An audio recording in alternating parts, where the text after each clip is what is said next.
మిత్రులారా, మనం ఇప్పుడు 3వ అంతస్తులో ఉన్నాము. యాక్చువల్గా ఇది డూప్లెక్స్ యొక్క అప్పర్ ఫ్లోర్. లిఫ్ట్ ఒకవేళ వచ్చినప్పుడు లిఫ్ట్ నుంచి ఇక్కడ దిగుతారనమాట. ఈ స్పేస్లో ల్యాండ్ అవుతారు. ల్యాండ్ అయ్యి అటు నుంచి లోపలికి వెళ్ళొచ్చు, లేదంటే ఇటు పక్కకు వచ్చి చిన్నది వెస్ట్ పక్కన బాల్కనీ, అలాగే ఇది వాష్ ఏరియా కూడా వేసినాం కదా. ఇది ఒక టాయిలెట్ అనమాట, ఎవరైనా వచ్చి కామన్గా వాడుకోవడానికి. సో ఈ రకంగా ప్రదక్షిణాక్రమంగా మళ్ళీ వాయువు నుంచి పైకి వెళ్తామన్నమాట.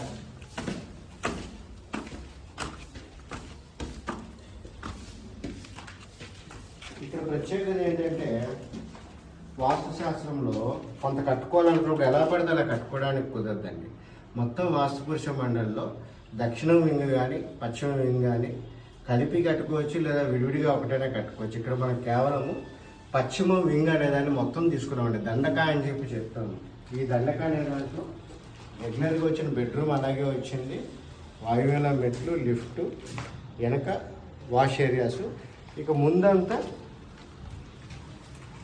అంటే మిగతా 6 జోన్స్ ఏవైతే ఉన్నాయో, అంటే దక్షిణము, బ్రహ్మస్థానము, ఉత్తరము, ఆగ్నేయము, తూర్పు, ఈశాన్య భాగాన్ని, ఇందులో 6 జోన్స్ బయటకు వదిలిపెట్టామండి.